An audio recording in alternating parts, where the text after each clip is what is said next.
네, 최강 승부사의 필살기를 가려내는 시간입니다. 이번 주 마지막 장 과연 어떤 섹터와 종목에 집중을 하고 있을까요? 정종택 위원님과 함께 하시죠. 어서 오세요. 네, 안녕하세요. 네, 위원님 반갑습니다. 자, 일단 오늘 양시장이 빨간불을 켜고 있기는 한데요. 오전장에 고점을 터치하고 나서 지금은 우하향 곡선을 그려가고 있습니다. 양시장 모두 고점 대비 절반 정도 상승분을 반납한 상태고요. 여전히 외국인 순매수는 유입되고 있지만 탄력이 좀 둔화되다 보니까 오후장 약간은 걱정이 듭니다. 어떤 전략이 가장 좋을까요? 네, 간밤 미증시는 이제 월마트 실적이 좀 부진이 나오면서 전체적으로 좀 조정받으면서 마감을 했고요. 그럼에도 불구하고 국내 증시는 워낙 낙폭 과대되어 있었다 보니까 강하게 좀 출발하는 모습이었습니다. 하지만 오늘 증시의 흐름을 보면은 짙은 관망 심리가 아직도 시장에 좀 크게 작용하고 있고요. 그러다 보니까 어제에 이어서 오늘도 윗골이 달리는 흐름들이 좀 이어지고 있습니다. 한번 제가 코스피 차트를 보면서 한번 설명을 좀 드릴 텐데요. 지난번에 세제 개편안 이슈로 인해서 급락이 나왔던 이 부분을 그저께 크게 이탈하긴 했었지만 낙폭을 줄이면서 마감했고요. 그리고 어제와 오늘 똑같이 이런 윗꼬리 모양이 좀 달리면서 좀 시장이 흔들리고 있는데요. 아무래도 다음 주에 나올 수 있는 뭐 잭슨홀 미팅 결과물이라든지 그리고 뭐 PC 지표들 그리고 우리나라 세제 개편안 내기들 이런 것 때문에 불확실성이 아직 상존하고 있다 보니까 좀 힘을 완벽하게 탄력성을 받고 있지 못하는 것 같아요. 하지만 그 과정 속에서도 조선, 방산, 원전 등 주도주에 대한 재차 기대감이 커지고 있기 때문에 이런 쪽으로 수급 유입이 계속 이어지고 있다라는 시장을 좀 보시는 게 맞을 것 같고요. 낙폭 과대 섹터 위주로 우리가 좀 보시는 게 좀 맞지 않을까라는 이야기도 한번 같이 드리도록 하겠습니다. 뭐 미국 같은 경우는 향후 이제 원전 르네상스를 구현하기 위해서는 당연히 미국 주도형 글로벌 공급망을 만들어 가야 될 텐데 당연히 우리나라 원전 기업들의 역할이 부각될 수밖에 없고요. 우리나라는 이미 36기, 지금 현재 건설 중인 거는 4기 정도가 있는데요. 국내외 건설을 하면서 다양한 레퍼런스를 축적해 왔기 때문에 이 원전에 대한 부분들 계속 관심 있게 보자고 어제부터 이야기를 좀 드리고 있고 방산 또한 마찬가지입니다. 아무래도 러시아와 우크라이나 종전 기대감이 커지면서 최근 주가 조정이 컸었던 업종인데요.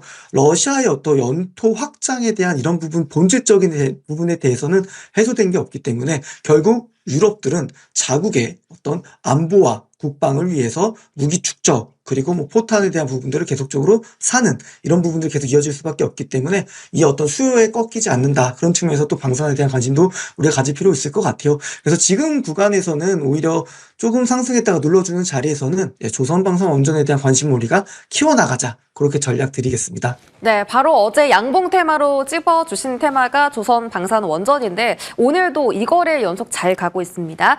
이 중에서 낙폭 과대 종목들 접근 괜찮다라고 하셨고요. 조금 더 자세하게 테마적인 부분 짚어보겠습니다. 오늘 주목하시는 섹터는 어디 쪽일까요? 네, 어제는 좀 조바원이 어제에 이어서 오늘도 좀 시세가 나오는데요. 오늘부터 좀 시세가 나오기 시작하거나 또는 소외됐던 업종이 반등이 나오는 두 개 양봉 테마에 좀 집중을 하고 있습니다. 특히나 이제 로봇 쪽을 본다고 했을 때는 이제 현대차 미국 공장에 그리고 싱가포르 혁신센터에 아트라스2가 곧 투입될 거라는 부분들인데 이렇게 된다고 했을 때는 시간당 생산 대수가 10% 정도 올려줄 거로 보이고요. 그러다 보니까 휴머노이드 로봇의 액추에이터의 대표 기업이죠. 로보티즈가 오늘 10% 강세를 보이고 있고 당연히 이제 보스턴 다이넥스의 밸류 체인을 가져가고 있는 클로봇이라는 기업도 5% 반등을 나와주고 있습니다. 그리고 전력기기 쪽을 본다고 했을 때는 사실 AI에 대한 우구심들이 좀 컸었잖아요. 샘 올트먼에 대한 부정적인 얘기들, 거품론 얘기가 좀 있었고요. MIT 보고서에 대해서도 실질적으로 AI를 통해서 뭔가 성과를 이뤄내고 있는 거는 5%밖에 되지 않는다. 그러면서도 어제 브리핑 들었던 거는 그럼 역발상적으로 95%에 대한 부분들을 집중해 본다고 했을 때는 AI 산업은 아직도 무궁무진한 성장은 스토리를 쓸 수 있는 쪽이고요. 그 가운데 속에서 당연히 변압기 중요할 수밖에 없습니다. 트럼프 대통령도 인공지능 산업 경쟁력을 가져가기 위해서는 자국의 어떤 노후화된 송정망에 대한 교체가 필요할 수밖에 없다라는 얘기를 드렸기 때문에 전력기기도 오늘 반등 나오면서 추세가 돌아서고 있습니다. 관심 가져야 되는 섹터고요. 그리고 트럼프의 발언이 오늘까지 좀 이어지는 것 같네요. 뭐 태양광이라든지 신재생에너지 이런 부분에 대한 뭐 사기극 메시지가 좀 있다 보니까 조정을 좀 받고 있는데 우선 바닥 잡는 부분들이 나오는지를 우선 이쪽 섹터는 봐야 되겠습니다. 네, 좋습니다. 자, 로봇과 전력기기 쪽 집중해야 한다라고 언급 주셨는데, 자, 로봇 섹터에 대한 이야기 저희 잠시 뒤에 조금 더 풀어가 보도록 하고요. 오늘 수급이 가장 많이 들어오는 섹터 중에 하나입니다. 자, 저희 종목 AS 받아볼 텐데요. 한미 글로벌 자리 체크 한번 도와주시죠. 자, 현재까지 9.5%의 상승을 기록 중인데요. 일단 이 종목에 대해서 지금 뉴스적으로도 노출도가 높고 모멘텀도 계속 좀 생겨나고 있는 상황입니다. 어제 이어서 오늘까지 추가 상승 중인데요. 목표 주가까지 홀딩할까요? 네, 동사는 사실 이번 실적도 굉장히 좀 좋았습니다. 국내 건설업 경기가 불황인데도 동사는 미국과 사우디, 해외 쪽에서 굉장히 괄목할 만한 성과를 내고 있는데 이번 2분기 순이익이요. 전년 동기 대비해서 2배 정도 성장했습니다. 지금 트럼프가 하고 있는 게 뭐죠? 자국에 와서 투자를 해라는 부분입니다. 근데 동사는 2011년에 오텍이라는 미국 종합 엔지니어링사를 인수를 했고요. 추가적으로 2017년에는 데이시피엠 그리고 로리스라는 기업을 추가적으로 인수를 했습니다. 그러다 보니까 미국 산업에서는 지금 하이테크 프로젝트들이 계속적으로 진행되고 있고 잘 아시다시피 삼성전자의 테일러팹 여기에 건설 관련 관리 관련된 부분 하는 게 바로 한미글로벌입니다. 플러스 알파로 테네시주에 있는 LG화학 양극재 공장에도 PM 사업을 하고 있기에 관심을 좀 가져야 되고요.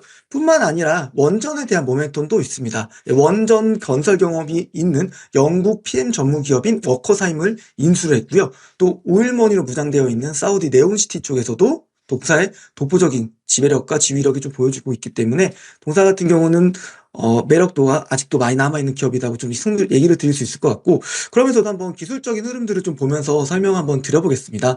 보시면 제가 이제 얘기 들었을 당시가 요 당시고요. 주가는 시장 따라 내려오긴 했지만 지금 시장에서 중요하게 봐야 되는 거는 시장만큼 내려왔지만 시장보다 빠르게 올라가느냐가 결국 핵심이거든요. 그래서 포트폴리오를 좀 보실 때 지수가 조금 되돌림이 나오는 과정 속에서 내가 가지고 있는 종목들이 얼만큼 빨리 움직여주느냐 이 부분을 좀 포커스를 맞추셔야 되는데, 그런 부분 쪽에서는 뭐 원전 섹터가 좀 돌아서고 있고요. 그리고 건설 쪽에 대한 부분들, 실적에 대한 모멘텀들 중요하기 때문에 볼 수밖에 없습니다. 특히나 제가 요 자리 때 얘기 드렸던 거는 유의미한 거래 대금이 좀 들어왔어요. 그러다 보니까 이날 있었던 시가를 8월 6일 시가를 크게 이탈하지만 않으면서 추세를 돌파하고 있고요. 결국에는 이 돌파할 수 있는 힘은 실적과 모멘텀이 될 거라고 보는데요. 두 가지 다 충분히 부합되는 기업이기 때문에 이전에 있었던 6월 20일 정도의 어떤 고가 라인까지는 충분히 올라갈 수 있는 흐름들이 나올 수 있다는 부분들도 같이 이야기 드리겠습니다. 네, 좋습니다. 충분히 더 상승 룸이 열려 있다라고 판단하신 만큼 다음 주까지 지속적으로 추적해 보시기 바라겠고요. 자, 오늘 장 종목은 로봇 섹터 안에 숨어 있습니다. 위원님께서 공개해 주시죠. 네, 오늘 얘기 드리고 싶은 기업은 로봇 쪽에서 삼현이라는 기업인데요. 동사 같은 경우에는 이제 SBDW 액추에이터 부분에서 신규 고객사를 확보를 했습니다. 그러다 보니까 동사 같은 경우는 사실 2020년에 이 부분에 대해서 국산화를 성공시켰고요. 그러다 보니까 이 부분은 하이브리드, 전기차, 자율주행 쪽에서 중요한 기술일 수밖에 없습니다. 그리고 고객 포트폴리오도 지금 계속적으로 강화가 되고 있고요. 뿐만 아니라 모빌리티 쪽에서 시작했지만 이 아이템을 가지고 로봇과 방산 그리고 미래 항공 교통로까지 확장하고 있다는 측면에서 주목을 해야 된다는 부분이죠. 그러니까 결국 미래에 굉장히 중요한 산업군에서 중요한 역할을 할 수 있는 기술력 있는 회사라는 측면에서 얘기를 드리고요. 그리고 휴머노이드 연합에 참여함으로써 구동 모듈 본격적으로 개발합니다. 그러다 보니까 지금 로봇 섹터가 지금 소외됐다가 반등되는 과정 속에서 모멘텀이 많은 사면이라는 기업은 시장에서 관심을 받으면서 충분히 올라갈 수 있다고 보고요. 차트를 한번 보면서 좀 설명을 드릴게요. 보시면 전체적으로 이런 고점들을 연결한 부분들을 돌파를 계속 못했습니다. 그래서 다시 한번 그 돌파를 시도하려고 하고 있고, 섹터의 투심이 살아나면서 그동안 사실 상반기 때 강했던 업종이 로봇이었잖아요. 다시 한번 저는 주도주가 될 수 있는 업종이기 때문에 사면이라는 기업을 얘기 드리겠고요. 가격 전략 얘기 드리겠습니다. 목표가는 13,000원이고요. 손절가는 1,500원으로 제시드립니다. 네, 좋습니다. 오늘 로봇 섹터 안에서의 주인공은 바로 삼현이었습니다. 목표 주가 13,000원까지 지켜보도록 하겠습니다. 정종택 위원님과 함께 하셨습니다. 고맙습니다. 감사합니다.